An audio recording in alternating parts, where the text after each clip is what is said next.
అందరు తీశారా? క్రొత్త నిబంధనలో 112 పేజ్ నెంబర్. అందరు తీయండి, అందరు చూడండి, తప్పకుండా చదవండి. అందరు చదవాలి, గట్టిగా స్పష్టంగా చదవాలి. అపోస్తలుల కార్యముల గ్రంథం 10వ అధ్యాయం. అపోస్తలుల కార్యముల గ్రంథం 10వ అధ్యాయం 1 నుంచి 8 వచనాలు మనం అందరం కలిసి చదువుకున్నాం. ఇటలీ పటాలమనబడిన పటాలంలో శతాధిపతి అయిన కొర్నేలియను భక్తిపరుడు కైసరియాలో ఉండెను. అతడు తన ఇంటి వారందరితో కూడా దేవుని యందు భయభక్తులు గలవాడై ఉండి ప్రజలకు ఉపధర్మము చేయించు ఎల్లప్పుడూ దేవునికి ప్రార్థన చేయువాడు. పగలు ఇంచుమించు 3 గంటల వేళ దేవుని దూత అతని దగ్గరకు వచ్చి కొర్నేలి అని పిలిచుట దర్శనమందు తేటగా అతనికి కనబడింది. అతడు దూత వైపు చూచి భయపడి ప్రభువా ఏమని అడిగాడు. అందుకు దూత నీ ప్రార్థనలను నీ ధర్మ కార్యములను దేవుని సన్నిధికి జ్ఞాపకార్థంగా చేయండి. ఇప్పుడు నీవు ఎంపేక మనుషులను పంపి పేతురు అను మారు పేరు గల సీమోనును పిలిపించుము. అతడు సముద్రపు దగ్గరున్న సీమోను అనే ఒక చర్మకారుని యుద్ధ దిగి ఉన్నాడని అతనితో చెప్పాడు. అతనితో మాట్లాడిన దూత వెళ్ళిన పిమ్మట అతడు తన ఇంటి పనివారిలో 2 తన యుద్ధ ఎల్లప్పుడూ కనిపెట్టుకుని వారిలో భక్తిపరుడకు ఒక సైనికుని పిలిచి వారికి ఈ సంగతులన్నీ వివరించి వారిని యొప్పేకు పంపెను. చిన్న మాట ప్రార్థన చేసుకొని దేవుని మాట్లాడుతాం. ప్రేమగల తండ్రి, పరిశుద్ధ దేవ, మీ పరిశుద్ధమైన ఘనమైన ఉన్నతమైన నామాన్ని బట్టి మిమ్మల్ని స్తుతిస్తున్నాం. మరొకసారి మీ మాటలు వినాలని మేము ఆశపడుతున్నాం. మీరే మాతో మాట్లాడమని యేసుక్రీస్తు ప్రభు వారి శ్రేష్టమైన నామంలో ప్రార్థించుచున్నాము తండ్రి, ఆమేన్. మంచిది. మహిమగల దేవునికి కృతజ్ఞతాస్తుతులు తెలియజేస్తూ చేరి వచ్చిన మీ అందరికీ నా హృదయపూర్వకమైన వందనాలు. అందరికి వందనాలు. కొంచెం వాతావరణ అనుకూలతను బట్టి జ్వరాలు, దగ్గులు, జలుబులు ఇలా ఉన్నాయి కదా. అలాంటి ఏదైనా ఇబ్బంది పడతా ఉంటే కొంచెం జాగ్రత్తగా ఉండండి. ప్రార్థన చేద్దాం, దేవుడు తప్పకుండా సహాయం చేస్తాడు. మనం ఈ అపోస్తలుల కార్యముల గ్రంథాన్ని ప్రయాణం చేస్తా ఉన్నాం. అపోస్తలుల కార్యముల గ్రంథం 9వ అధ్యాయం వరకు మనం ముగించుకున్నాం. ఇలా ఇక్కడ మనం ఆలోచన చేస్తా ఉండగా 9వ అధ్యాయంలో మన అపోస్తలులైన పౌలు ఎలాగున్న ఆయా స్థలాల్లో దేవుని పనిచేశాడో అతనికి వచ్చిన ఆటంకాలు ఏంటో మనం చూసాము. ముఖ్యంగా సంఘం క్షేమాభివృద్ధి చెందాలంటే 3 మాటలు చెప్పాను. అవి చెప్పండి, నేను ముందుకు వెళ్తాను. పోయినసారి సంఘం క్షేమాభివృద్ధి చెందాలంటే 3 మాటలు చెప్పాను. గుర్తున్నాయా? ఇక్కడ నుంచి తప్పకుండా ఏదైనా ఒక టెస్ట్ పెట్టాలి. మీరు మర్చిపోతున్నారు, మర్చిపోతే పనిష్మెంట్ కూడా పెట్టాలి. సరేనా? మంచిది. ఇదంతా ఎందుకంటే మీ క్షేమం కోసం, మిమ్మల్ని ఇబ్బంది పెట్టాలి. దేవుని మాటలు మన మనసులో ఎప్పుడూ ఉండాలి. సంఘం క్షేమాభివృద్ధి చెందాలంటే 1 సమాధానం ఉండాలి. సమాధానం లేకపోతే కదా ఎన్నటికీ సంఘమైన, కుటుంబమైన, సమాజమైన ఎన్నటికీ క్షేమాభివృద్ధి చెందదు. 2 దేవుని భయం. దేవుని భయం ఉండాలి. దేవుడు ఉన్నాడు, దేవుడు చూస్తున్నాడు అనే భయం లేకపోతే క్షేమాభివృద్ధి చెందలేము. 3వది ఆదరణ. కంఫర్ట్ అంటారు కదా, ఆదరణ. కాబట్టి ఇవి మనం కలిగి ఉంటే తప్పకుండా సంఘం క్షేమాభివృద్ధి చెందుతుంది. ఇంకా చాలా విషయాలు మనం ఆలోచన చేసాం. ఈ రోజు నేను 2 వ్యక్తుల గురించి చెప్పాలి. మరి సమయం సరిపోతుందో లేదో తెలియదు, చూద్దాం. సమయ భావాన్ని బట్టి మనం ఆలోచన చేయడానికి ప్రయత్నం చేద్దాం. కొర్నేలి గురించి మనం ఈరోజు ఆలోచన చేయడానికి ప్రయత్నం చేద్దాం. కొర్నేలి అనేటువంటి ఇతను యెరూషలేమునకు పశ్చిమాన సుమారు 100 మైళ్ళ దూరంలో ఉన్న కైసరియా అనే ప్రాంతంలో ఉన్నాడు. కొర్నేలి అనేది వాస్తవానికి లాటిన్ పేరు. అది దాని అర్థం ఏంటంటే సూర్యుని కిరణాలు అని అర్థం.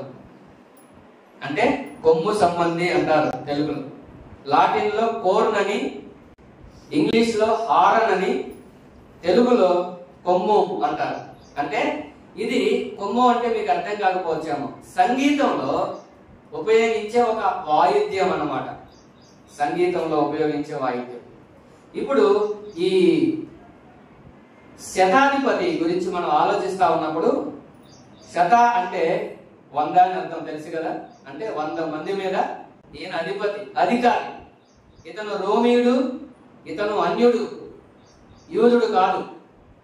అయితే ఇతను యూదుల ద్వారా అలాగే క్రైస్తవ్యాన్ని బట్టి కూడా మొత్తానికి ఇతను ఆకర్షించబడ్డాడు. ఎలాగయ్యా అంటే, ఫిలిప్పు కైసరియాలో సువార్త చెప్పాడు. 8వ అధ్యాయం 40 వచనం మనం చూస్తే, ఫిలిప్పు కైసరియాకి వెళ్ళి సువార్త చెప్పాడు. బహుశా ఆ సువార్త ఇతను కూడా విని ఉంటాడు అనేది నా ఊహ, అంతే, అలాగే జరిగిందని కాదు.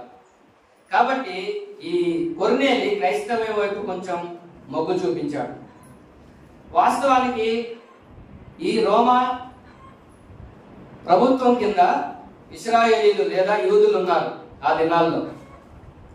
ఈ రోమీయులు శతాధిపతులను ఎందుకు పెట్టారయ్యా అంటే, యూదులను అణిచివేయడానికి, వాళ్ళ చెప్పు చేతల్లో ఉంచుకోవడానికి. ఆ కారణం చేత ఈ ఏమంటారు, ఈ సైన్యాధిపతులు లేదా శతాధిపతులు ఎవరైతే ఉన్నారో వీళ్ళు భయపెట్టేవాళ్ళు, యూదుల్ని బెదిరించేవాళ్ళు. ఇంకా దాన్ని ఆసరాగా తీసుకొని వాళ్ళ దగ్గర నుంచి వాళ్ళ మంచి వస్తువులు, వాళ్ళ సొమ్ము, వాళ్ళ డబ్బులు కూడా లాగేసుకునేవాళ్ళు. ఈ కారణం చేత యూదులు రోమీలను, ముఖ్యంగా రోమా శతాధిపతులను ద్వేషించేవాళ్ళు. శతాధిపతి పేరు గాని లేదా ఆయన వస్తున్నాడనే ప్రస్తావన గాని వింటే వాళ్ళలో తెలియని ఒక అసహ్యమైన భావన ఒకటి, ఎందుకంటే వీళ్ళు మమ్మల్ని అణిచివేయడానికే ఉన్నారు అని. అలాగున ఉన్నటువంటి ఆ దినాలలో ప్రియులారా, ఈ కొర్నేలి శతాధిపతులు, మిగతా శతాధిపతులకి ఇతనికి వ్యత్యాసం ఉంది. అతను అందరిలాంటి వాడు కాదు. అన్యుడైనా రోమీయుడైనా అధికారం ఉన్న యూదులని అణిచివేయడానికే పెట్టినప్పటికీ ఇతని ఎలాంటి వాడయ్యా అంటే, యూదులను ప్రేమించేవాడు, ఆదరించేవాడు, వాళ్ళకి సహాయం కూడా చేసేవాడు. అందుకనే ఆయన గురించి మనం ఆలోచన చేస్తా ఉన్నప్పుడు, ఈ రోజు మనం మొత్తం నాకు 10 పాయింట్స్ ఆయన జీవితంలో దొరికాయి. క్యారెక్టర్ స్టడీలో, బైబిల్ స్టడీ చేసేటప్పుడు మనం ఒక క్యారెక్టర్ని కానీ, ఒక బుక్ను కానీ, ఒక సబ్జెక్ట్ని కానీ స్టడీ చేసేటప్పుడు వెతుక్కోవాలన్నమాట. సో నేను వెతుక్కుంటే ఒక 10 పాయింట్స్ ఈయనలో దొరికినాయి. మనం వాటిని ధ్యానం చేస్తూ మనలో ఏమన్నా ఉన్నాయా, ఒకటైనా ఉందా ఆలోచన చేద్దాం. మొట్టమొదటి చూడండి, 10వ అధ్యాయం 1వ వచనం. ఇటలీ పటాలం అనబడిన పటాలంలో శతాధిపతి అయిన కొర్నేలియను భక్తిపరుడొకడు కైసరియాలో ఉండేది. దేవుని వాక్యం చదివేటప్పుడు చాలా జాగ్రత్తగా, పరిశీలనాత్మకంగా చదవాలి, లేకపోతే అర్థం కాదు. కొంతమంది పేర్లు పక్కనే కొన్ని టైటిల్స్ ఉంటాయి. ఇందాకే చెప్పుకున్నాం కదా, ఒకప్పుడు మన పక్కన పాపి అని ఉండేది, ఇప్పుడు పరిశుద్ధులని వచ్చిందని చెప్పుకున్నాం కదా. అలాగే కొంతమందికి వాళ్ళ బుద్ధిని బట్టి, వాళ్ళ పనిని బట్టి, వాళ్ళ ప్రవర్తన బట్టి వాళ్ళకి కొన్ని టైటిల్స్ ఇచ్చేస్తాం కదా మనం, అవునా కదా? అలాగే ఈ కొర్నేలికి కూడా పరిశుద్ధాత్ముడు ఇచ్చిన మొదటి టైటిల్ ఏంటంటే భక్తిపరుడు. Is a godly man. భక్తిహీనులు విస్తరిస్తున్న దినాలలో, భక్తిహీనంగా అందరూ జీవిస్తూ దేవునితో సంబంధం లేకుండా ఎవరికి ఇష్టం వచ్చినట్లుగా వాళ్ళు జీవిస్తున్న ఆ దినాలలో ఒక అన్యుడిగా, రోమీయుడిగా అధికారం ఉంది, డబ్బులు ఉన్నాయి, ఎలాగైనా జీవించవచ్చు. కానీ ఇతను ఎలా బ్రతికాడంటే భక్తిపరుడు అని మనం చూస్తా ఉన్నాం. అయితే భక్తిపరుడు అన్నప్పుడు భూమి మీద చాలా రకాలైన భక్తులు ఉన్నాయి, చాలా రకాలైన భక్తి ఉంది. ఉదాహరణకి మనం ఇలా చూస్తాం, చూడండి. అపోస్తుడైన పౌలు తిమోతికి రాస్తూ ఇలా చెప్తున్నాడు. అపోస్తుడైన పౌలు తిమోతికి రాసిన 2వ పత్రిక 3వ అధ్యాయం. కొంచెం చదవగలిగిన వారు చకచకా చదివి సహాయం చేయాలి. 3:5 పౌలు తిమోతికి రాసిన 2వ పత్రిక 3వ అధ్యాయం 5వ వచనం. పైకి భక్తి గల వారి వలె ఉండియు దాని శక్తిని ఆశ్రయించు వారునై ఉందురు. వెనక్కి చూడటం కాదు, మీరు చదవాలా, సిగ్గుపడాలి స్టూడెంట్, సరేనా? అక్కడక్కడ చదవాలి. చాలు ఇది చూడండి, కొంచెం గమనించండి. ఇక్కడ మనం ఆలోచన చేస్తే పైకి ఎలాంటి వాళ్ళంట, ఈ భక్తి ఏంటంటే అంటే పైకి మాత్రమే ఉంటది, లోపల ఉండదు. పైకి భక్తి, పైకి భక్తి అంటే ఊరికే పైన నటిస్తా ఉంటారు అనమాట, హడావుడి కనబడతా ఉంటది అంతే కళ్ళ ముందు. కానీ అంతరంగంలో ఏమీ ఉండదు. పైకి భక్తి పరులాగా ఉంటారంట, కానీ దాని శక్తిని ఎరగరు. భక్తిలో ఉన్న శక్తి వాళ్ళకి తెలియదు అన్నమాట. ఇంకా చాలా రకాలైన భక్తులు ఉన్నాయి, కానీ మరి అటువైపు మనం వెళ్తే ఇటు రాలేం కనుక నేను మరలా కొర్నేలి దగ్గరికి వస్తున్నాను. కొర్నేలి గురించి రాయబడిన మాట ఏంటంటే, ఎవరైనా భక్తి పరుడు. ఈయన పైకి భక్తి పరుడా లేకపోతే లోపల నిజంగానే భక్తి పరుడా? ఒకవేళ పైకి భక్తి పరుడైతే పరిశుద్ధాత్మ దేవుడు అసలు అతని పేరునే రాయించేవాడు కాదు. మీరు సామెతల గ్రంథం చదివితే భక్తిహీనుల పేరు అసహ్యము పుట్టించును అని ఉంటది. అందుకని మీరు చూడండి, కొంతమంది చాలా పెద్దవాళ్ళే వాళ్ళ పేర్లు ఉండవు. ఉదాహరణకి లూకాసు వార్త 16వ అధ్యాయంలో ధనవంతుడు లాజరు గురించి చెప్పినప్పుడు పేదవాడైన లాజరు పేరు చెప్పాడు, కానీ ధనవంతుని పేరు రాయించలేదు దేవుడు. అతను ఎంతటి వాడైనా, ఎన్ని డబ్బులున్నా, ఎంత గొప్పవాడైనా దేవునికి అసహ్యమైన వాడు. భక్తిహీనుడు, దేవునికి దూరంగా ఉన్నవాడు అన్నమాట. అలాగైతే ప్రియులారా, ఇక్కడ మనం ఆలోచిస్తూ ఉండగా కొర్నేలి గురించి ఇంత బాగా దేవుడు రాయించాడు అంటే కారణం ఏంటయ్యా అంటే ఆయన నిజమైన భక్తి పరుడనే చెప్పుకోవచ్చు. అయితే ఈయన భక్తి గురించి మనం కొన్ని మాటలు ఆలోచన చేద్దాం. అదేంటయ్యా అంటే, ఈయన భక్తి ఎలాంటిదో చూడండి. 2వ వచనం చదువుతున్నాను. అతడు తన ఇంటి వారందరితో కూడా దేవుని యందు భయభక్తులు గలవాడు. అలాగైతే ఇలా చెప్పాలనుకున్నాను. మొదటి మాట, తాను తన భక్తితో మొదట తన కుటుంబాన్ని ప్రభావితం చేశాడు. తన కుటుంబాన్ని ప్రభావితం చేశాడు. ఇక్కడ రాయబడిన మాట ఏంటంటే, తన ఇంటి వారితో కూడా దేవుని యందు భయభక్తులు కలిగిన వాడు. అలాగైతే మనం దేవుని పిల్లలమే భక్తి చేస్తున్నాం, మనం మన కుటుంబాన్ని ప్రభావితం చేయగలుగుతున్నామా? మన భక్తి మన కుటుంబాన్ని ప్రభువులోనికి తీసుకొని రాగలిగితే అంతకంటే గొప్ప విషయమే లేదు. కాబట్టి మనం ఏదో నా వాటికి నేను చేసుకుంటా వెళ్తున్నాను అని అనుకోకుండా మనం చేయాల్సింది ఏంటంటే, నేను నమ్ముకున్నాను బాగానే ఉంది, నా కుటుంబం రక్షించబడాలి, నా కుటుంబం రక్షించబడాలి. దానికోసం ఏం చేయాలి? మనం ప్రార్థన చేయాలి, ప్రయాసపడాలి, ప్రయత్నం చేయాలి. దేవుడు ఏదో ఒక రోజున కార్యం చేస్తాడు. మనకు ఒక వాగ్దానం ఉంది కుటుంబానికి, తెలుసా? ఏంటి చెప్పండి? ప్రభు అయిన యేసునందు విశ్వాసం ఉంచుము, అప్పుడు నీవును నీ ఇంటి వారును రక్షించబడతారు. మరి నేను రక్షించబడ్డాను, నా ఇంటి వాళ్ళ సంగతి ఏంటి? నా కుటుంబస్తుల సంగతి ఏంటి? దాని విషయంలో మనం బాధ్యత కలిగి ఉండాలి, భారం కలిగి ఉండాలి, ప్రార్థన చేయాలి, ప్రయత్నం కూడా చేయాలి. నా పాటికి నేను ఏదో వస్తున్నాను చేసుకుని వెళ్ళిపోతున్నానంటే ఉపయోగం ఏమీ లేదు. మంచిది, ముందుకెళ్దాం. 2వ మాట ఏంటయ్యా అంటే, భక్తిలోనే మొదటి మాటలోనే ఉన్నాం. ఒకటి, ఆయన తన కుటుంబాన్ని ప్రభావితం చేశాడు. రెండోది చూడండి, 7వ వచనం చదవండి. 10వ అధ్యాయం 7వ వచనం. 17. వెళ్ళిన వెంబట అతడు తన ఇంటి పని వారిలో ఇద్దరిని తన యొద్ద ఎల్లప్పుడూ కనిపెట్టుకొని ఉండువారిలో భక్తిపరుడగు ఒక సైనికుడు.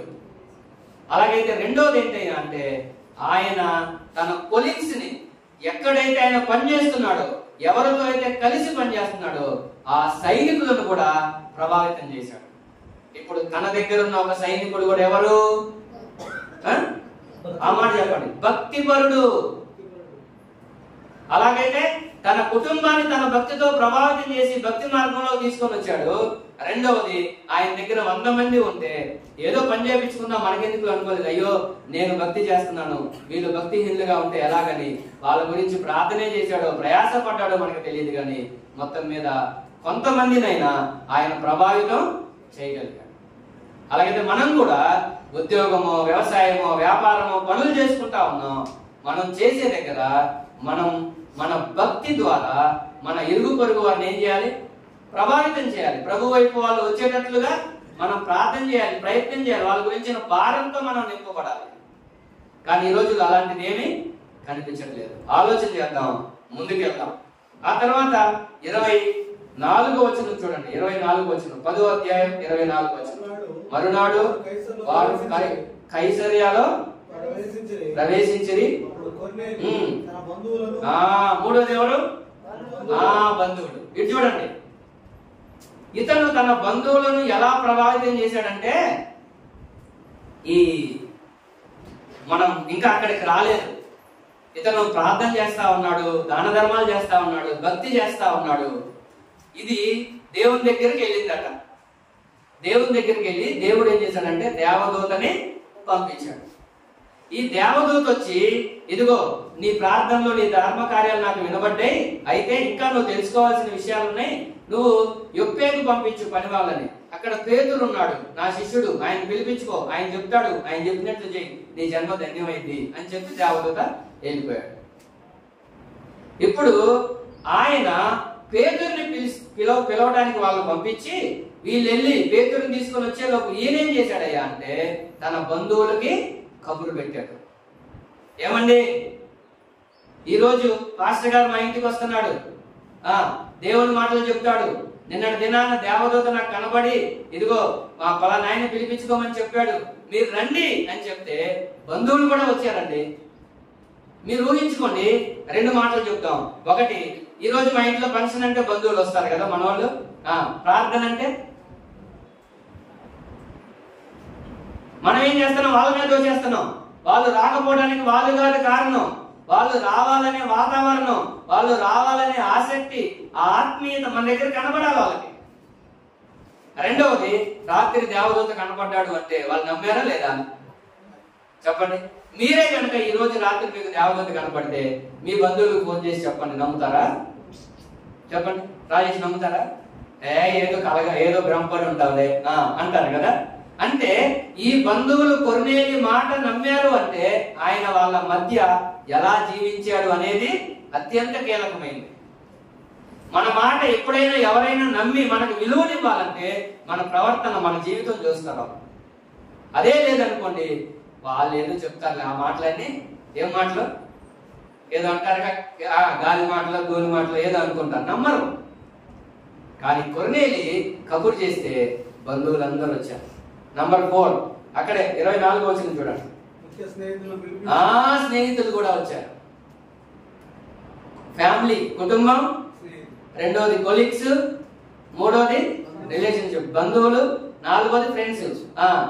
బంధువులు స్నేహితులు కూడా వచ్చారు. వాళ్ళని కూడా ప్రభావితం చేశాడండి.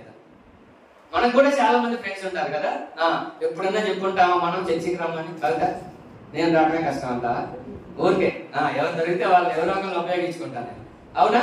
అలాగే ఇప్పుడు చూడండి, మనం దేవుని సన్నిధికి వస్తున్నాం, మనం దేవుని గురించి వింటున్నాం, దేవునిలో ఆనందిస్తా ఉన్నాం. ఇదేమి బయట ఉన్న వాళ్ళకి తెలియదు కదా. కాబట్టి మనం ఆలోచన చేద్దాం. మొట్టమొదటి మాట ఏంటంటే, ఇతను భక్తి పరుడైతే తన భక్తి ద్వారా తన కుటుంబాన్ని ప్రభావితం చేశాడు. తన భక్తి ద్వారా తన పనివారిని, తాను ఎక్కడైతే పనిచేస్తున్నాడో కలిసి వాళ్ళని ప్రభావితం చేశాడు. ఇరుగు పొరుగు వారు అనుకోండి, లేకపోతే మూడవది తన బంధువుల్ని ప్రభావితం చేశాడు. నాలుగవది తన స్నేహితుల్ని ప్రభావితం చేశాడు. బాగానే ఉండలే, ఇంతకీ నా సంగతి ఏంటి, నీ సంగతి ఏంటి, మన సంగతి ఏంటి, ఆయన గురించి అలా ఉంచుదాం. మనం ఎవరినైనా ప్రభావితం చేయగలుగుతున్నామా? మనం చూసి నేను కూడా వెళ్ళాలి దేవుని సన్నిధికి అనేటట్లుగా ఉందా మన భక్తి? లేకపోతే ఏంటి భక్తి, దీనివల్ల ఏమి ఉపయోగం? కాబట్టి మనం ఆలోచన చేద్దాం. భక్తి జీవితంలో మనం నిజంగా ఈ స్థాయికి రావాలి. వెళ్తున్నాను, ముందుకు వెళ్తున్నాను, చాలా విషయాలు కదా, ఒక్క విషయం దగ్గర మనం ఉన్నాము. ఆయన భక్తి పరుడు.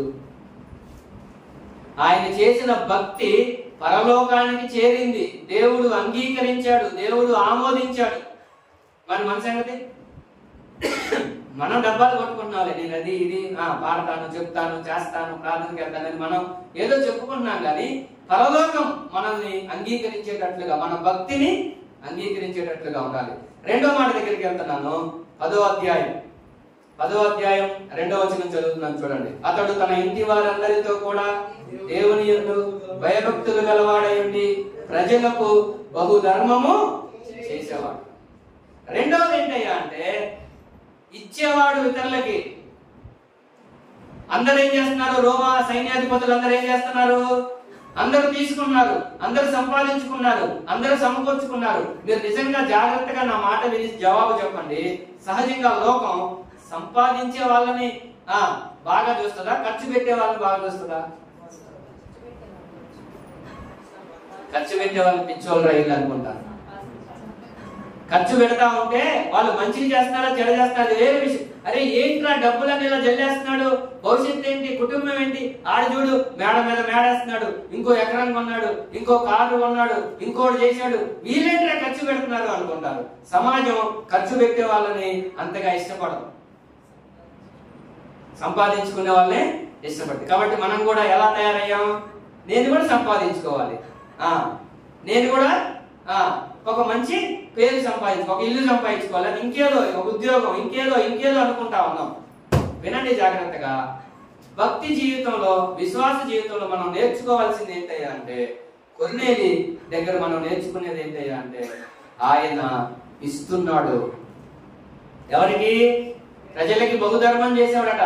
యూదులను అణిచివేస్తూ యూదుల దగ్గర నుంచి బలవంతంగా అందరూ లాక్కుంటా ఉంటే, ఈ యూదులలో ఎవరైతే బలహీనులుగా ఉన్నారో, ఎవరైతే వెనకబడిన వారిగా ఉన్నారో, ఎవరైతే అవసరాల్లో ఉన్నారో వాళ్ళని గమనించి తన దగ్గర ఉన్నాయి, దేవుడు ఇచ్చాడు, తన స్వార్థం కోసం ఉపయోగించుకోకుండా తనేం చేశాడంటే ఇతరులకి ఇస్తా ఉన్నాడు. ప్రజలకి బహుధర్మం చేసేవాడట, మామూలు కూడా కాదు.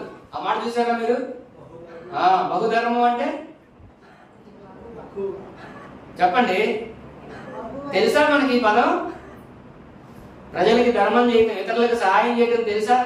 మనకి దేవుడు ఏదైనా ఇచ్చాడు అనుకోండి, మన దగ్గర ఏదైనా ఉందనుకోండి, మన అవగాహన ఏంటి, మన అభిప్రాయం ఏంటి? ఇది నాది, నేను, నా కుటుంబం, నా పిల్లలు అనుభవించాలి, ఇక బయట వాళ్ళకి చచ్చినా ఈ చచ్చిన తర్వాత ఏం ఇస్తాంలే అనుకుంటారా? అయితే ఏం దగ్గర మనం నేర్చుకునేది ఏంటయ్యా అంటే ఇవ్వడం. ఒక భక్తుడు ఇలా చెప్పాడు, ఒక సేవకుడు ఇలా చెప్పాడు, చాలా కాలం క్రితం విన్నాను. తీసుకోవటం మరణమట, ఇవ్వటం జీవమట. భారతీయులు ఇప్పటికీ ఎవరన్నా ఇస్తారేమో ఎదురు చూసే పరిస్థితుల్లో ఉన్నారట. భారతదేశం ఎందుకు వెనకబడిందో చెప్తూ ఒక పెద్ద సర్వే చేశారు చాలా మంది మేధావులు. భక్తి విషయంలో కాదు, జనరల్ గానే చేశారు, మామూలుగా చేశారు అనమాట. అసలు ఏంటి భారతదేశం ఎందుకు వెనకబడిపోయింది అంటే, ప్రపంచంలో ఎక్కడా లేనన్ని వనరులు భారతదేశంలో ఉన్నాయి. తెలుసా మీకు ఆ సంగతి? ఏ దేశంలో లేవు. కానీ ఇంకా మన దేశం అభివృద్ధి చెందిన దేశం కాదు. మన దేశం గురించి అభివృద్ధి చెందుతూ ఉన్న దేశం అని చెప్తాం. ఇక ఇలాగే వింటాం మనం, భవిష్యత్తులో కూడా ఇలాగే వింటాం, మన పిల్లలు కూడా ఇలాగే వింటారు. అభివృద్ధి చెందిన దేశం అని భవిష్యత్తు మనం వినలేమేమో. వై రీజన్ ఏంటంటే వాళ్ళు కొన్ని చెప్పుకొచ్చారు. అందులో ఒకటి ఏంటంటే, ఇవ్వటం అనేది భారతీయులకి తక్కువ అలవాటట, తీసుకోవటమే ఎక్కువ ఇష్టం అట. కావాలంటే మీరు చూడండి, అప్పు తీసుకునేటప్పుడు ఎలా తీసుకుంటారు చాలా మంది.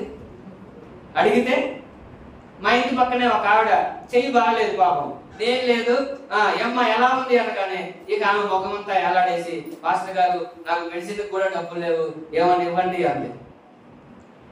భలే పోయింది. పొద్దున్నే పలకరిస్తే ఏమేంటి నా దగ్గర ఏంటి అడుగుతుంది. నేనేమిటి ఎవరైనా సరే పాపం కష్టాల్లో ఉందని చెప్పింది కదా, వేరే విధంగా అయితే కష్టమే, మెడిసిన్కి లేదంది కదా అని చెప్పేసి నేను ఇచ్చాను.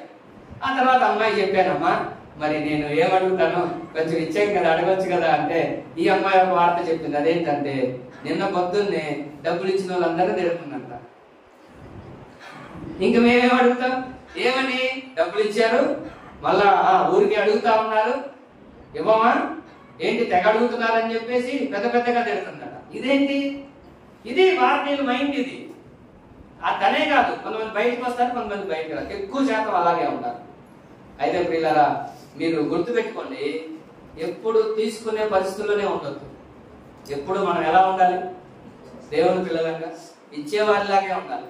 అలాగే అది దేవునికైనా సేవకులకైనా లేకపోతే సాటి సహోదరులు ఎవరైనా అవసరాల్లో ఉన్నా మనం ఇచ్చే స్థితిలో ఉండాలి. ఈయన గురించి మనం చదువుకునేది ఏంటంటే, ఇతను ప్రజలకి బహుధర్మం చేసేవాడు. ఒక మాట చదువుకొని మరలా వెనక్కి వద్దాం. తిమోతి పత్రిక, పౌలు తిమోతికి రాసిన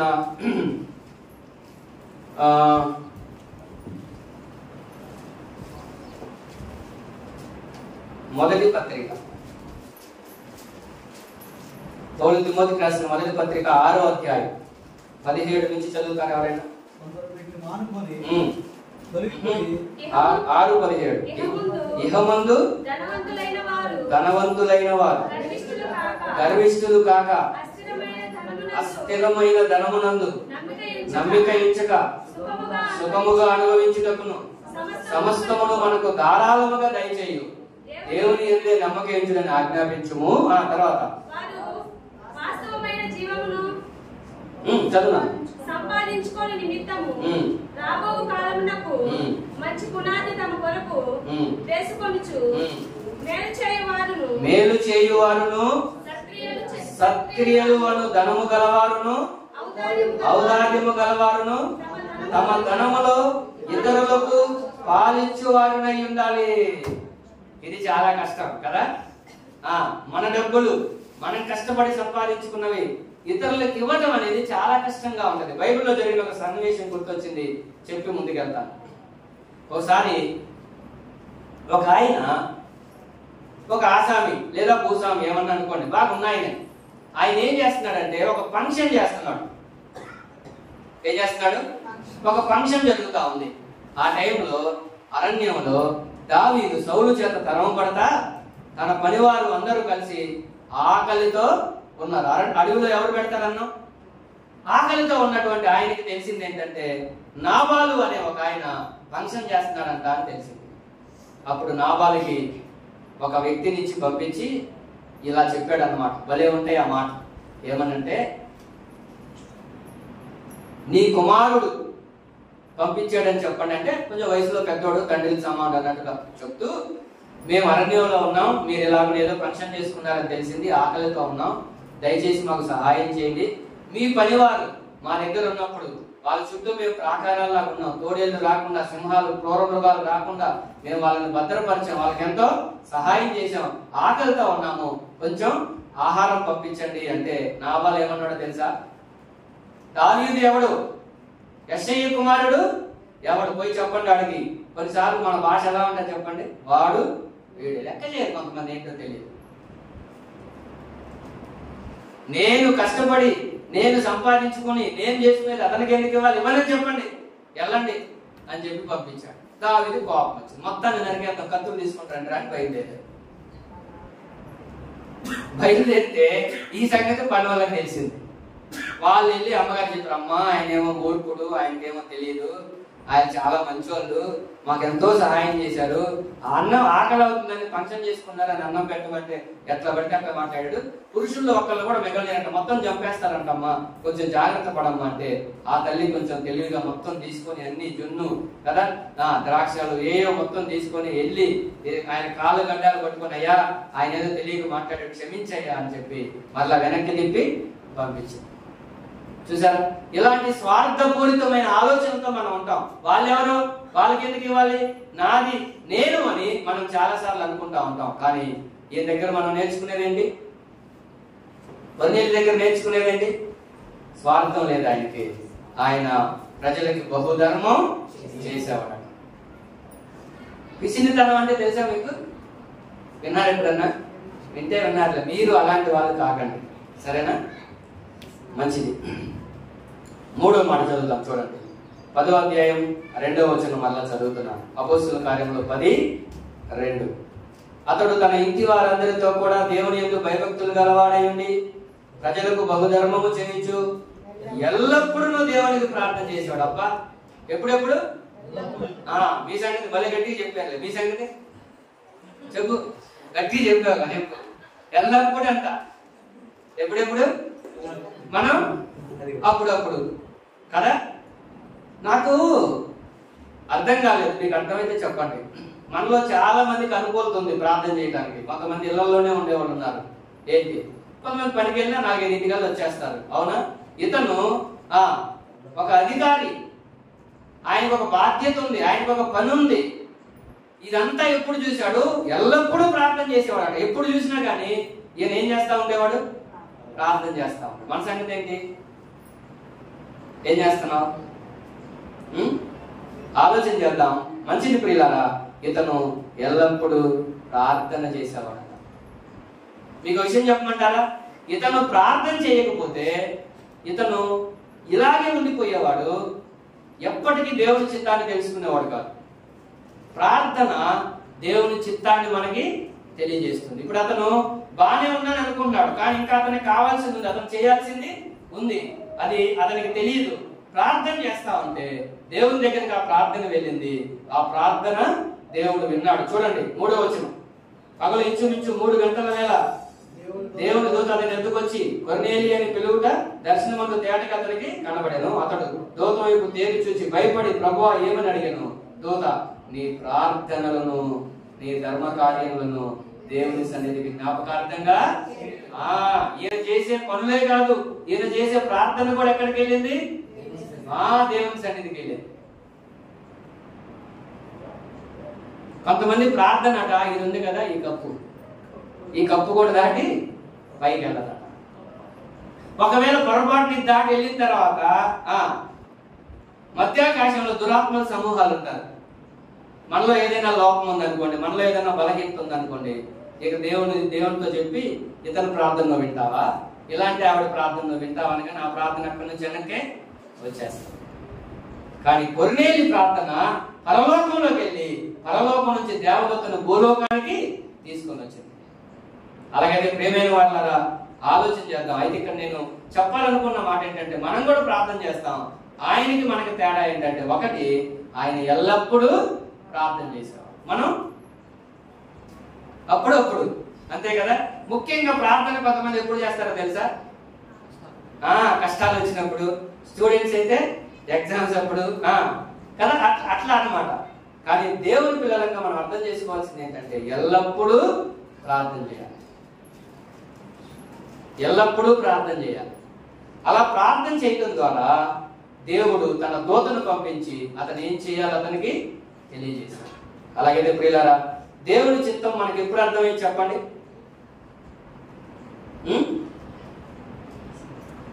దేవుని చిత్తం ఎప్పుడు అర్థమైంది మనకి? ఏంటి ఆలోచిస్తున్నాడు? సమీపంగా, అవునా? 10వ అధ్యాయం 20వ వచనం చూడండి, 10-20. నీవు లేచి కిందకు దిగి సందేహింపక వారితో కూడా వెళ్ళుము. ఇది పేతురుకు చెప్పింది. పేతురు దగ్గరికి వచ్చినప్పుడు మనం ఆ మాట వివరంగా చూస్తాము. అయితే ఇక్కడ కొర్నేలి దగ్గర మనం ఆగిపోయాము. కొర్నేలి గురించి మనం ఆలోచన చేస్తా ఉన్నప్పుడు దేవుని చిత్తాన్ని దేవుడు తనకు తెలియజేస్తున్నాడు. ఇదిగో యొప్పేకు మనుషుల్ని పంపించు, పేతురు అక్కడ ఉన్నాడు, ఆయన పిలిపించుకో, ఆయన చెప్తాడు, ఆయన చెప్పినట్లు విను అని చెప్పాడు. అదే ప్రార్థన చేయలేదనుకోండి, గుర్తుపెట్టుకోండి, దేవుని చిత్తం ఎన్నడూ మనకి అర్థం కాదు. చాలా సార్లు మనం దేవుని చిత్తానికి భిన్నంగా ప్రవర్తించడానికి కారణం ఏంటంటే తెలియదు మనకి.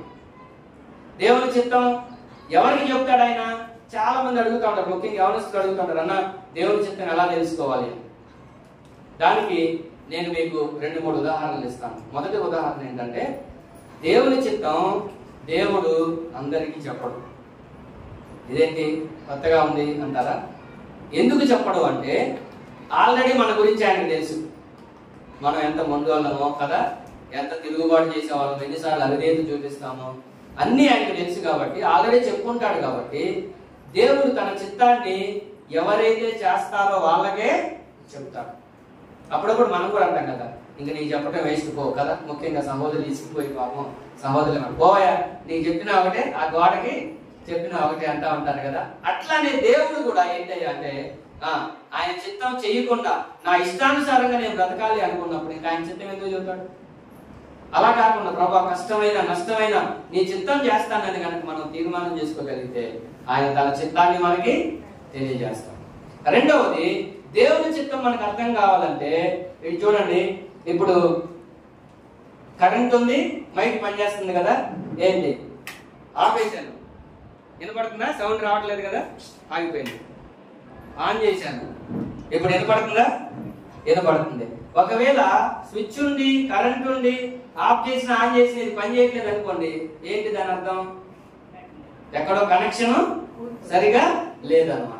దేవునితో మనకి సంబంధం సరిగా లేకుండా, ఈ మాట బాగా పట్టుకోవాలి మీరు, దేవునితో మనకి సంబంధం సరిగా లేకుండా అవసరం వచ్చినప్పుడు, కష్టాలు వచ్చినప్పుడు, ఇబ్బంది వచ్చినప్పుడు అప్పుడు వెళ్ళి ప్రార్థన చేసామనుకోండి, దేవుడు అలాంటి ప్రార్థనకు జవాబు ఇవ్వడు. కాబట్టి మనం ప్రార్థన ఎప్పుడెప్పుడు చేయాలి? ఎల్లప్పుడూ చేయాలి. ప్రతిరోజు ప్రార్థన చేస్తున్నారా మీరు? ఈరోజు ప్రార్థన చేశారా అందరూ? ఒకవేళ ఎవరైనా చేయకపోతే మీరేం చెయ్యొద్దులే, కానీ మిమ్మల్ని ఏమి చెయ్యొద్దామని ఇన్సల్ట్ చేయాలనుకోవట్లేదు.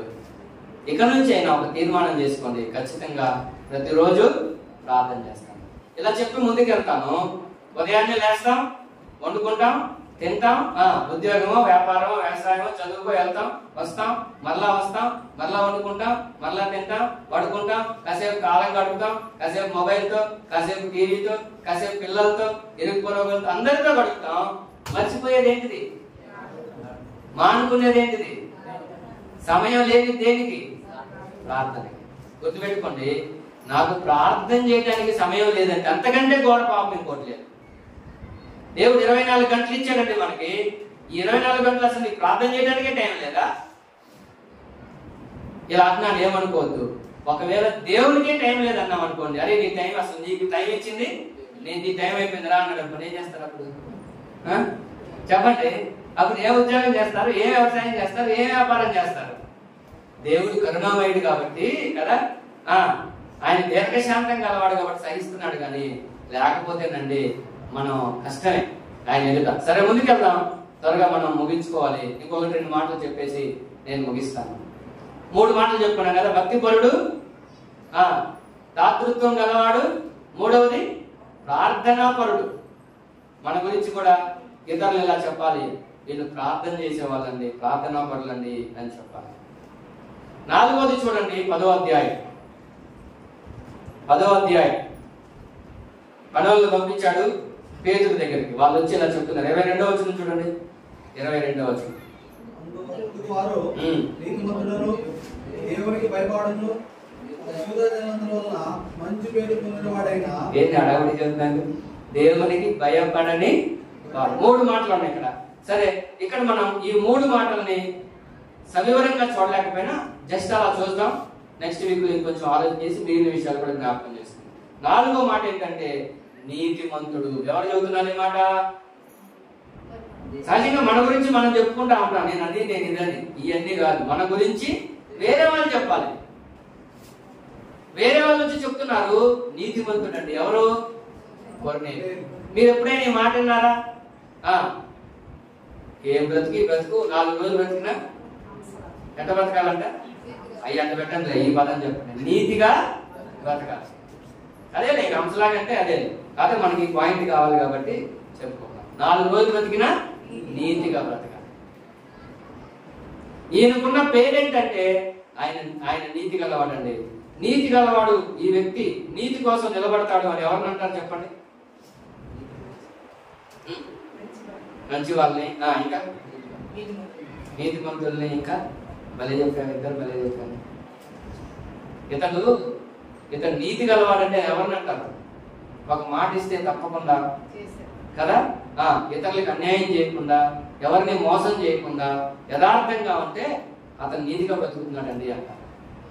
అలాగైతే పిల్లరా, ఇక్కడ మనం ఆలోచన చేద్దాం. నీతిమంతులు కొన్ని లక్షణాలు ఉంటాయి. అది చెప్తే ఇదే ఒక ప్రసంగం ఏంటి, కానీ ఒక్క మాట అయినా చెప్పాల్సిందే. మేము నీతిమంతులకి కొన్ని లక్షణాలు ఉంటాయి. అవి లేకపోతే మనం నీతిమంతులం అని చెప్పుకోవడానికి ఏమాత్రం తగిన వారం కాదు. మత్తయి సువార్త 1వ అధ్యాయం.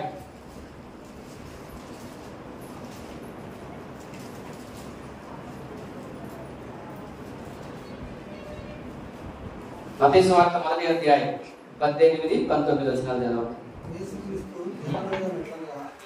ఆయన తల్లి అయిన మరియా యేసుకు ప్రదానం చేయబడిన తర్వాత ఏకము కాక మునుపు ఆమె పరిశుద్ధాత్మ వల్ల గర్భవతిగా నుండెను. ఆమె భర్త అయిన యేసోపు నీతిమంతుడై ఉండి ఆమె అవమానపరచునొల్లక రహస్యంగా ఆమె విడనాడని ఉద్దేశించారు. చాలండి, మనందరికీ తెలిసిందే కదా, పెళ్లి కాకముందే గర్భవతి అయిపోయింది. యోసేపుకి మరియమ్మకి ఎంగేజ్మెంట్ అయింది, ప్రధానమైంది. అవునా? ఇంక పెళ్లి కావాలి ఇద్దరికి. దీనికి ముందే యోసేపుకి తెలిసిందేంటి? సమాచారం ఏంటి? గర్భవతి అయింది. అదే మనమైతే ఏం చేస్తాం? యోసేపు స్థానంలో ఉంటే ఏం చేస్తాం చెప్పండి? టామ్ చేసి ఎన్ని పేపర్లు ఉంటే అన్ని పేపర్లో వేసి గందరగోళం చేస్తాం. కానీ ఈయన గురించి రాయబడిన మాట ఏంటంటే యోసేపు నీతిమంతుడై ఉండి ఆమెను అవమానపరచ లోపాలున్నా, అంటే దేవదూత మాట్లాడే వరకు తెలీదు, దేవదూత ఇంకా మాట్లాడలేదు. ఇతనికున్న సమాచారం ఏంటంటే నీకు నువ్వు పెళ్లి చేసుకోబోయే అమ్మాయి గర్భవతి అయిందని. సహజంగా ఎవరైనా ఏమనుకుంటారు, ఏదో తప్పు చేసింది, ఎక్కడో అక్రమ సంబంధం పెట్టుకుంది, అందుకని గర్భం వచ్చింది అని అది తెలిస్తే ఎవరు తట్టుకోగలరో చెప్పండి. కానీ నీతిమంతుని లక్షణం ఏంటంటే అతడు ఆమెని అవమానపరచను అన్నమాట. సరే పొరపాటు జరిగిందేమో అని చెప్పేసి ఏం జరుగుతుందంటే రహస్యముగా ఆమెని వదిలేద్దాం, ఎవరికి చెప్పొద్దు, వదిలేద్దాం. ఆమె పెళ్లి చేసుకోకుండా మౌనంగా ఉన్నాం, ఆ పాటికి ఆమె వదిలేద్దాం, దేవుడు ఉన్నాడు కదా, దేవుడు చూసుకుంటాడు. నీతిమంతుని లక్షణం ఏంటంటే ఒకవేళ పొరపాట్లు ఉన్నా లోపాలున్నా వాళ్ళని ఏం చేయరు, అవమాన పరచరు. నువ్వు ఇలాంటి దానివి, నువ్వు ఇలాంటి వాడివి అని చెప్పేసి వాళ్ళ విషయాలన్నీ బయట పెట్టామనుకోండి, ఎలా ఉంటుంది వాళ్ళకి? కష్టంగా ఉంటుంది కదా. నిజంగా నువ్వు నీతిమంతుడు అయితే, నీతిమంతురాలు అయితే ఇలా ఉండాలి, మనం ఇలా ఉండాలి, మనం అందరం ఇలా ఉండాలి, ఇలా ఉండటానికి మనల్ని మనం సిద్ధం చేసుకున్నాం. నీతిమంతుని లక్షణం అది. ఆ తర్వాత మరొక మాట దగ్గరికి వెళ్దాం రండి. నీతిమంతుడు 10:22 వచ్చిన దేవునికి భయపడేవాడు. ఎవరంటేనా? దేవునికి భయపడేవాడు. ఒక అధికారిగా నాకు తెలిసినంతలో, నా పరిశీలనలో నటిస్తున్నారు కానీ దేవునికి భయపడే నాయకుడు లేరు ఈ భూమి మీద. వాళ్ళ స్వార్థం కోసం, వాళ్ళ అధికారం కోసం దేవుళ్ళనైనా వాడుకుంటారు. చర్చికి వస్తారు, మసీద్కి వస్తారు, గుడికి వస్తారు. వీళ్ళకి తెలియని పాపం అమ్మో వీళ్ళు పెద్ద భక్తులని తెల్లారి పొద్దున్నే అన్నింటిలో షేర్ చేస్తా ఉంటారు. వస్తుంది అంతా అబద్ధం. అయితే ఇక్కడ మనం ఆలోచన చేస్తా ఉండగా ఒక అధికారిగా ఉన్న ఇతను గురించి రాయబడిన మాట ఏంటంటే దేవునికి ఒక వ్యక్తి మరొక వ్యక్తి గురించి ఇంకొక ఆయన దగ్గర చెప్తున్నాడు అనమాట. ఇదిగో ఇతనికి దేవుడు అంటే భయం ఉంది. చెప్పండి, ఒక వ్యక్తి దేవునికి భయపడుతున్నాడని ఎలా తెలిసింది మనకి? ఎలా ఒక వ్యక్తి దేవునికి భయపడుతున్నాడని ఎలా తెలిసింది? వీళ్ళకి అర్థమైంది కదా. వదిలేదా? వదిలేదు. ఇతనికి ఎలా తెలిసింది ఇతను దేవునికి భయపడేవాడని? జీవిత విధానాన్ని బట్టి, క్రియలను బట్టి. ఇంకా ఇతను పోటీ చెబుతున్నారే. ఇంకా చెప్పండి. మీరు ఏదో విధానం కూడా చెబుతున్నారు కానీ నాకు వచ్చింది కదా, చెవుడు వచ్చింది అదే చెప్పు.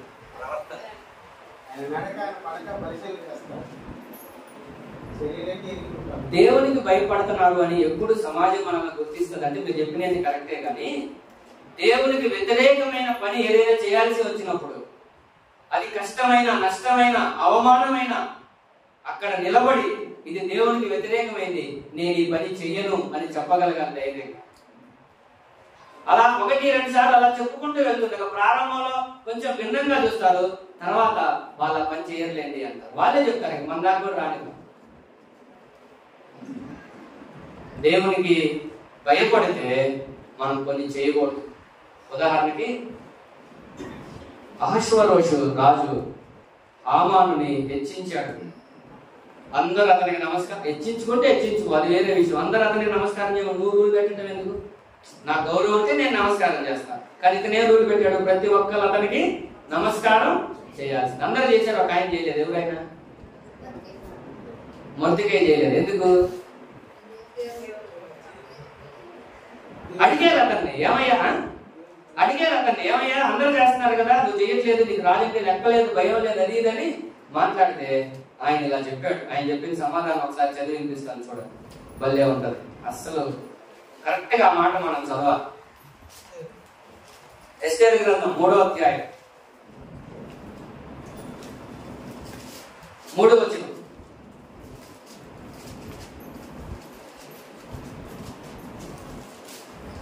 రాజు గుమ్మమున రాజసేవకులు 2వ వచనం చదువు. 2 కాబట్టి రాజు గుమ్మమున రాజసేవకులందరూ రాజాజ్ఞానుసారముగా మోకాళ్ళలోని హామానునకు నమస్కరించిరి.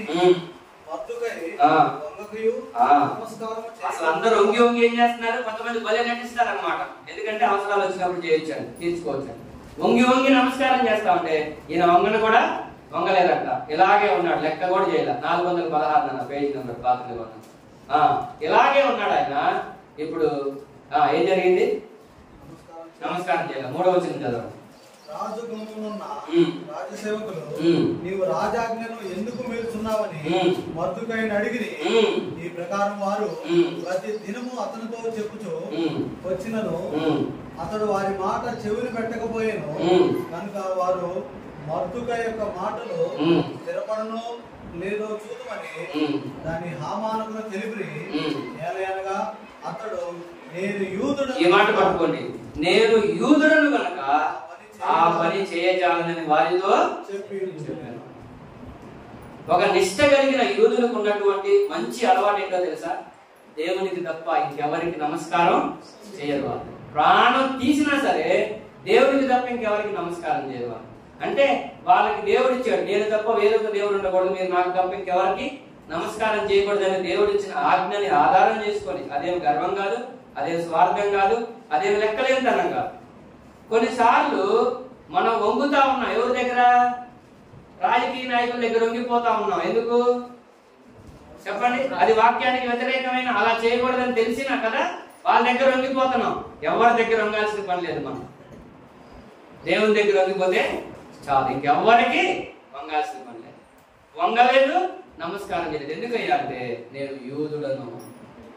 నువ్వు చెప్పగలవా? నేను విశ్వాసిని, నేను ప్రార్థనకి వెళ్తున్నాను, నేను ఈ పని చేయను అని చెప్పగలవా? చెప్పలేకపోతే ఇంక దేవుడికి భయపడినట్టని వాళ్ళకి ఎట్లా అర్థమైంది? కులాన్ని వదిలిపెట్టకపోతాడు, సాంప్రదాయాన్ని వదిలిపెట్టకపోతాడు, ఆచారాలు వదిలిపెట్టకపోతాడు, ఎవరు విడితే వాళ్ళ దగ్గరికి వెళ్తాడు. ఇంకా వాళ్ళకేం తెలిసింది? భయం ఉందా? దేవుడి భయం ఉందా మనకి? చెప్పండి. అది వాళ్ళకి అర్థమవుతుందా? మనల్ని దేవుడికి వ్యతిరేకమైన పనులు చేయడానికి, పిలవడానికి మన చుట్టూ ఉన్న వాళ్ళు భయపడాలి.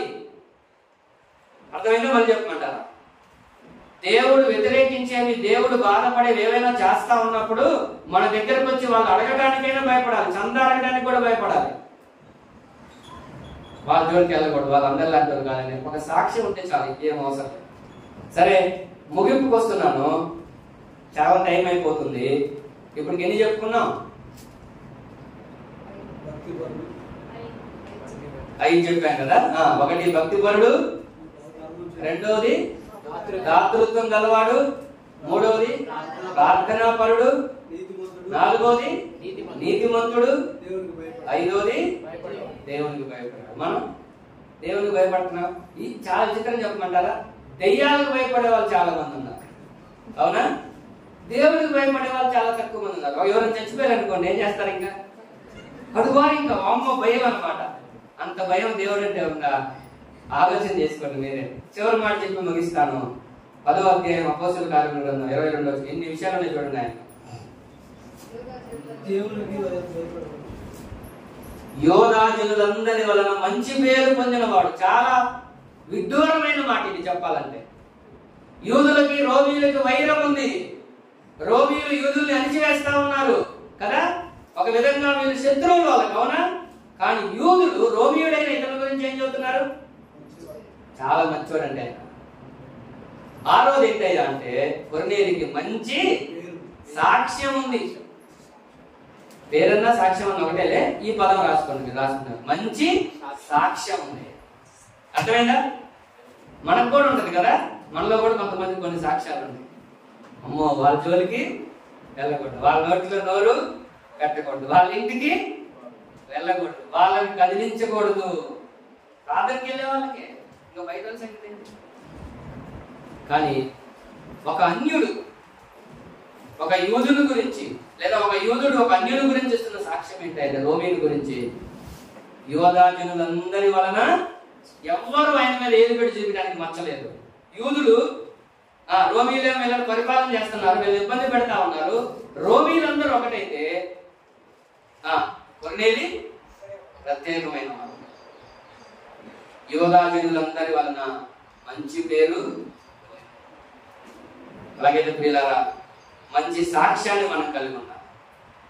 మన చుట్టుపక్కల ఉన్న వాళ్ళు మన గురించి మంచి సాక్ష్యాన్ని ఇవ్వాలి. అలాంటి వాళ్ళండి, మంచి వాళ్ళండి, ప్రేమ గల వాళ్ళండి, దయగల వాళ్ళండి, ఇలాంటి మాటలు అలా. అలాగే ప్రియులారా, నేను ముగిస్తున్నాను. ఇంకా పేతురు దగ్గరికి వస్తే టైం సరిపోదు. వచ్చే వాళ్ళు మనం పేతురు దగ్గరికి వెళ్తాము. ఈయన గురించి మనం కొర్నేలు గురించి చదువుకున్నది ఏంటంటే ఆయనలో ఉన్నటువంటి 6 లక్షణాలు మనం చెప్పుకున్నాం. మన సంగతి ఏంటంటే భలే ఉందండి అని చెప్పుకొని వెళ్ళడానికి కాదు ఈ సందేశం. అదే బాగలేదండి అని చెప్పుకోవడానికి కూడా కాదు. ఇందులో ఈయన జీవితాన్ని మన జీవితంతో పోల్చుకొని నా భక్తి ఎలా ఉంది, నేను నిజంగా భక్తి పరుడునేనా, భక్తి పరురాలేనా? భక్తిలో శక్తి ఉంటే కుటుంబం ప్రభావితం చెందింది, మనతో పనిచేసే వాళ్ళు ప్రభావితులు అవుతారు, మన బంధువులు ప్రభావితులు అవుతారు, మన స్నేహితులు ప్రభావితులు అవుతారు. కావట్లేదు ఎందుకని? మన వ్యక్తులు ఏం లేదు, పవర్ లేదు, శక్తి లేదు. రెండవది దాతృత్వం ఉందా, ఇచ్చే మనసు ఉందా? కొంతమందికి ఇలా ఉంది పేరు, ఎవరో చెప్తే విన్నాను, ఎంగిల్ చేతులతో కాకిని కూడా తోలరంట. ఎందుకు? ఆ చేతికున్న వెతుకులు రాలిపోతాయని. అబ్బా, ఇలాంటి వాళ్ళు కూడా ఉంటారు. కానీ దేవుడి పిల్లలంగా మనం అలా గుర్తుపెట్టుకోండి, మన దగ్గర ఏదున్నా కానీ దేవుడు ఇస్తేనే. కొంతమందికి దేవుడు డబ్బులు ఇచ్చి పరీక్షిస్తాడు, కొంతమంది దగ్గర నుంచి దేవుడు డబ్బులు తీసేసి పరీక్షిస్తాడు. ఈ రెండు నేను ఎరుగుదు. డబ్బులు ఇచ్చేది ఎందుకు? దేవుడు నా కోసం, నా కుటుంబం కోసం, నా పిల్లల కోసం, అంతేనా?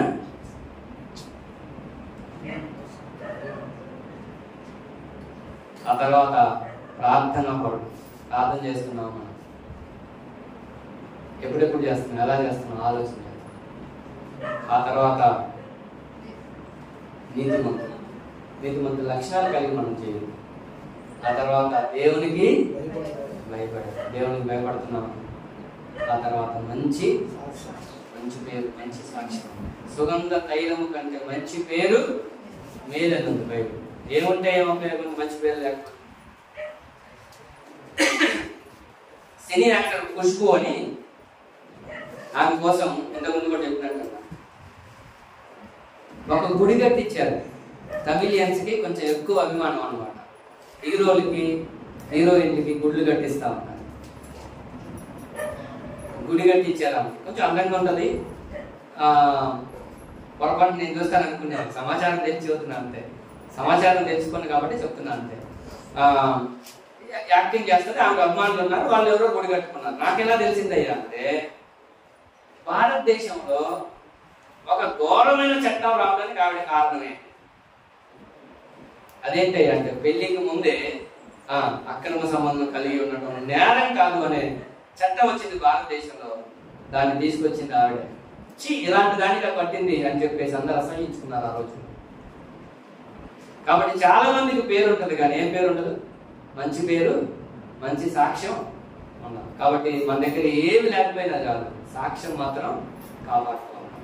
సాక్ష్యం లేదనుకోండి, దేవుని దృష్టిలో మనం ఉన్నా లేనట్లే, చనిపోయినట్లే. అందుకని ఎవరో చెప్పారు, స్వామి గారు అనుకుంటా, ఇలా ప్రార్థన చేస్తారట ఆయన.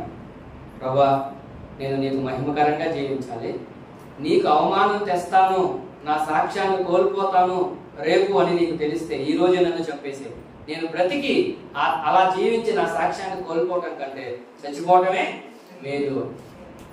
కళ్ళ ఉంచండి, మోకరించండి, కళ్ళు మూసుకోండి, విన్న వాక్యాన్ని కొంచెం ఆలోచన చేయండి. దేవుడు ఏమైనా మీతో మాట్లాడా? అర్థమైందా వాక్యం? ఒక రోమియుడైనా ఒక అన్యుడైనా శతాధిపతి కొర్నేలి గురించి ఎన్నో మంచి గుణలక్షణాలు మనం విన్నాం. మన సంగతి ఏంటి మరి? ఆలోచన చేద్దాం. మనం ఎలా ఉన్నామో మనం పరీక్షించుకుని అలా ఉండడానికి ప్రభువుకు అప్పగించుకున్నాం.